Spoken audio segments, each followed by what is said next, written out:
अस्सलामुअलैकुम, मैं हूं फैसल तारिड़। आज 26 जुलाई 2021 है और आज दिन है पीर का। इस वीडियो के अंदर हमने अफ़गानिस्तान के हवाले से बात करनी है। अफ़गानिस्तान इस वक्त दुनिया का सबसे बड़ा कब्रिस्तान बना हुआ है, जहां धड़ाधड़ लोग मर रहे हैं, धड़ाधड़ लाशें बिछ रही हैं। अशरफ गनी जो कि एक जल्लाद सिफत इंसान है, उसने सारे रिकॉर्ड तोड़ दिए हैं आम लोगों को मारने के। इसकी हमने बात करनी है। हमने तुर्की के शर्मनाक किरदार की बात करनी है, जो इस वक्त तुर्की का शर्मनाक किरदार है अफगानिस्तान के अंदर। हमने बात करनी है कुछ नमक हराम अशरफ गनी के बहादुर फौजी, जिनकी बिना पर इंडिया को भी नाज है, अमेरिका को भी नाज है कि ये लड़ेंगे, जिनकी बिना पर अशरफ गनी लोगों को मरवा रहा है, वो भागकर पाकिस्तान आ गए हैं। उनकी बात करेंगे। सबसे पहले जी मेरे पास जो खबर है, अक़वाम मुत्तहिदा यूएनओ ने एक रिपोर्ट जारी की है। उस रिपोर्ट के अंदर लिखा गया है कि गुज़श्ता 2 माह में, ये जो पिछले 2 महीने गुजरे हैं, अफगानिस्तान के अंदर आम शहरियों की अमवात में 47% इजाफा हो गया है। 47% इजाफा हुआ है। 2009 में इस तरह हलाकतें हुई थी, उसके बाद इस कदर बेदर्दी से आम लोगों को मारे जाने के वाकयात अब सबसे ज्यादा रिपोर्ट हो रहे हैं। लिखा गया है कि जनवरी से लेकर जून तक तकरीबन 1659 लोग मारे गए, लेकिन जून और जुलाई इन 2 महीनों में 2300 लोग मारे गए। 2300 लोग मारे गए 2 माह के अंदर। और बताया गया है कि अभी ये जो जुलाई का महीना चल रहा है, इसने तो सारे रिकॉर्ड तोड़ दिए हैं। आम लोग धड़ाधड़ लाशें। उसकी वजह भी बताई गई है। वजह क्या है? अशरफ गनी सिविलियन लोगों पर बमबारी करता है, जिन पर उसे शक भी होता है ना, जो शक के दायरे में भी आते हैं, उनको भी फड़का देता है, उनको भी मारता है। फिर अशरफ गनी की जो फोर्सेस हैं, वो पनाह लेती हैं तालिबान से बचने के लिए सिविलियन लोगों के घरों में, तो वहां पर बमबारी होती है, सिविलियन लोग मारे जाते हैं। फिर ह्यूमन शील्ड के तौर पे, यानी एक बंदा है, उसको सामने रख लिया और अशरफ गनी की फौज पीछे। अब गोलियां जो है वो जो सामने सिविलियन बंदा है उसको लग रही हैं, उसको मारकर साइड पे फेंक देते हैं और अपनी जान बचा लेते हैं। जैसे आप फिल्मों में देखते हैं कि किसी की कनपट्टी पर पिस्तौल रखा जाता है और गुंडे जो होते हैं वो अपनी जान बचाकर भाग जाते हैं, ऐसे ही किया जाता है। फिर एक और बड़ी वजह है, वो ये है कि आपको पता, तालिबान जहां भी जाते हैं उनका इस्तकबाल होता है। लोग बहुत सारे इलाकों के अंदर तो तालिबान को इतनी ज्यादा मेहनत नहीं करनी पड़ रही, क्योंकि वहां के मुकामी लोग तालिबान का साथ देते हैं। इवन हमने एक जिले की बात की थी कि वहां पर तो 4 तालिबान गए थे और उन्होंने पूरा जिला फतह कर लिया था, क्योंकि मुकामी लोग साथ थे। अब अशरफ गनी जिस भी इलाके का उसे पता चलता है ना कि इस इलाके के लोग जो हैं वो तालिबान के साथ हैं, फिर उसके लिए जायज हो जाता है कि उन्हें मारे। उनकी दुकानें जला देता है, उनके घर जला देता है, उन पर बमबारी कराता है। फिर एक और वजह भी है कि अब अमेरिका मुसलसल बमबारी कर रहे हैं, मुसलसल। ये जो जनरल मैकेंजे हैं, इन्होंने आज भी बयान दिया है कि हम बमबारी जारी रखेंगे। अगर तशद्दुद के अंदर इजाफा होता है, तालिबान मजीद कंट्रोल करते हैं, तो आइंदा आने वाले हफ्तों में हम मजीद भी इमदाद का ऐलान करेंगे। तो ये वो तमाम तर चीजें हैं, वाकयात है, जिनकी वजह से अशरफ गनी एक जल्लाद का किरदार अदा कर रहा है और अक़वाम मुत्तहिदा कहती है कि इतने लोग मारे जा रहे हैं। फिर इस सारे काम में जो शैतान है, जैसे कि भारत है, उसने कोई इधर ब्लास्ट करवा दिया, फिर दाइश भी ये सारे मामले में इन है, आपकी टीटीपी इन है। तो ये सारे मामलात इस वक्त जो हैं वो आप कह सकते हैं कि जैसे एथनिक क्लींजिंग नहीं होती, जैसे एक मैस्का होता है, जैसे आप किसी की नस्ल कशी कर रहे होते हैं, बाकायदा प्लान के तहत आपका दिल होता है कि हलाकतों में इजाफा हो, ताकि पूरी दुनिया तालिबान पर जोर डाले कि वो हथियार डाल दें, तो वो प्लानिंग के तहत किया जा रहा है। और ये बुज़दिल फौज जो मासूम लोगों को मारती है, ये बहुत बुज़दिल है। पाकिस्तान के अंदर भाग के आ गए हैं और इस दफा पाकिस्तान ने भी कमाल का सबक सिखाया है।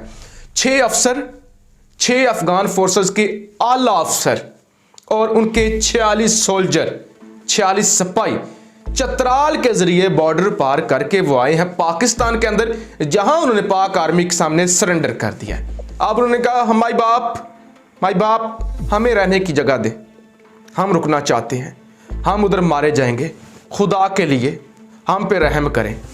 अब ये तो वो लोग हैं जिन्होंने पाकिस्तान को बदनाम किया, जो कहते हैं कि मुजाहिदीन पाकिस्तान से जाते हैं, जो कहते हैं कि पाक फौज फजाई हमले की धमकी देती है, जो जाके हमारे मुल्क से जो भागा हुआ है नवाज शरीफ उससे मिलते हैं, जो पाकिस्तान को एक जो है वो गालियां देते हैं, जो पाकिस्तान के अंदर जाली ड्रामा करते हैं, ये दुख्तर फरोश बेटियां बेचने वाले अपनी बेटी को बदनाम करके हमारे मुल्क को बदनाम करते हैं। तो पाक फौज ने भी जी दुनिया भर के मीडिया में ये खबर दी, पूरी दुनिया में डिस्कस हो रही है कि नमक हराम भाग कर पाकिस्तान आए हैं, पाकिस्तान में आकर उन्होंने पनाह लिया, पाकिस्तान ने वापस भेज दिए हैं। पहले पाकिस्तान इनका पर्दा रख लिया करता था, तो जब ये नहीं पर्दा रख रहे, जब ये इनका नैरेटिव है कि हमें बदनाम करना है, तो अब हम भी इन्हें दुनिया भर में बदनाम करेंगे कि ये वो फौज है जिन पर खरबों डॉलर लगे हुए हैं, जिन्होंने अशरफ गनी को बचाना है, जिस पर जो बाइडेन को नाज है कि 3 लाख फौज है। तो ये इतने घटिया और बदकिरदार और मैं कहता हूं खूनखार चेहरे हैं, बुज़दिल भी हैं कि जब मार पड़ने लगती है तो पाकिस्तान आ जाते हैं, तरले करते हैं, पाँव पकड़ते हैं, मिन्नतें करते हैं, कहते हैं कि हम मुसलमान हैं, मुसलमान का भाई होता है, हम पे रहम करें, हमारी जान बचा लें, हम आपके बच्चों को दुआएं देंगे, हम आपके बच्चों को दुआएं देंगे। लेकिन जब वक्त आता है हमारे ही बच्चों को मारते हैं, हमारे ही बच्चों को बाजारों के अंदर मार देती हैं। जॉर्ज टाउन के अंदर कौन इन्वॉल्व था? आप जी जरा बात कर लें कि तुर्की का बहुत शर्मनाक किरदार है। शर्म से मुझे कहना पड़ रहा है कि तुर्की, जिसकी हम बेहद इज्जत करते हैं, हमारा ब्रादर इस्लामी मुल्क है, हमारे दिलों में तुर्की के लिए बेशुमार इज्जत है, हम तुर्की को एक हीरो के तौर पे सामने लेकर आते हैं। उर्दगान की हम जो रिस्पेक्ट करते हैं बतौर मुस्लिम लीडर, वो आप जानते हैं, लेकिन यहाँ पे उनका शर्मनाक किरदार है और इसमें भी अमेरिका का रोल है। देखिए इस वक्त अफगानिस्तान एक आज़ाद से मुराद एक ऐसा मैदान है, खाली मैदान है, जहां पे हर कोई चाहता है कि यहां पर मेरा डेरा हो, यहां पर मेरी कोठी हो, यहां पर मेरा दारा हो, यानी अपनी अपनी जगह इकट्ठी करना चाह रहे हैं, जिसमें रूस भी है, चीन भी है, पाकिस्तान भी चाहता है कि हमारा असर रसूख हो, लेकिन पाकिस्तान न्यूट्रल है। पाकिस्तान अमन भी चाहता है ना, क्योंकि पाकिस्तान तो अमन का पार्टनर है, पाकिस्तान को तो अमन होगा तभी फायदा होने वाला है ना। तुर्की चाहता है कि हमारा असर रसूख हो, ईरान चाहता है कि हमारा असर रसूख हो। तो इस वक्त ये गेम चल रही है। अब तुर्की ने हर तरीके से तालिबान को धमकाया, धमकियां दी कि आप हमें दें जगह, हम एयरपोर्ट्स की निगरानी करना चाहते हैं। तालिबान ने साफ इनकार किया कि हम आपको इस्लामी मुल्क समझकर, अपना भाई समझकर आपका हया भी कर रहे हैं, आपको कुछ कह भी नहीं रहे, हम आपकी इज्जत करते हैं, आप खुदा के लिए निकल जाएं। लेकिन तुर्की नहीं माना, क्योंकि वो अमेरिका से वादा कर चुका है और अमेरिका को भी लालच है फिर कि आपस में मरे ना। अमेरिका बहुत ही घटिया किरदार अदा करता है। अमेरिका चाहता है कि अगर ये लड़ते हैं तो अफगान और तुर्क आपस में लड़े, हम तमाशा देखें, 2 मुसलमान मुल्क लड़े। जैसे उन्होंने सऊदी अरब का साथ दिया, ईरान के साथ लड़वा दिया, असला भी बेचा, तेल भी खाया, और अब वो सऊदी अरब को छोड़कर भाग चुके हैं। जब सऊदी अरब से वो सब कुछ हासिल कर चुके हैं, अब भी यही हो रहा है। अब तुर्की जी एक तरफ कहता है कि हम मुलाकात करना चाहते हैं, दूसरी तरफ धमकियां देता है। तुर्की अब अपनी लॉबी जो है, जो उज़्बेक लोग हैं अफगानिस्तान के अंदर, उनको मुत्तहिद कर रहा है, एक नया ग्रोह तलाश कर रहा है। और उज़्बेक जो अमायदीन है, उनके जो लीडर हैं जनरल राशिद दोस्तम, जिनकी तालिबान बहुत ज़्यादा इज्जत करते हैं, जिनका तालिबान ने हमेशा साथ दिया है, उनको मुकाबले पर लेके आ गए हैं, उनके ज़रिए धमकियां दे रहे हैं और कहते हैं कि अगर तुर्क लोगों, यानी ये उज़्बेक भी तुर्कों का कबीला है ना, ये भी तुर्की हैं बेसिकली, तो अगर उज़्बेक लोगों को हुकूमत के अंदर मुनासिब नुमाइंदगी ना मिली तो हम जनूबी तुर्किस्तान, हम अफगानिस्तान के अंदर जनूबी तुर्किस्तान का ऐलान कर देंगे, यानी एक नए मुल्क का ऐलान कर देंगे, हम अफगानिस्तान को तोड़ देंगे। ये तुर्की कहता है।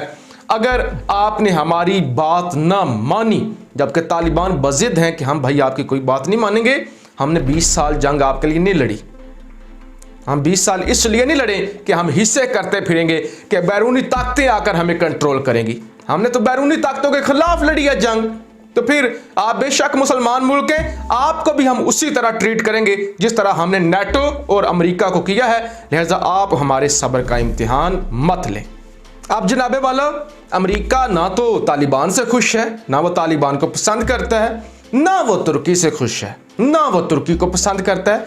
लेकिन इस वक्त अमेरिका साथ दे रहा है तुर्की का, ताकि ये लड़े अब हमारे बिहाफ पे। वो तो यही चाहते हैं कि कोई ना कोई तालिबान से लड़े सही, तो वो आप चाहते हैं कि ये लड़े, ये मरे, हम तमाशा देखें। अपनी राय का इजहार ज़रूर कीजिएगा। पाकिस्तान जिंदाबाद।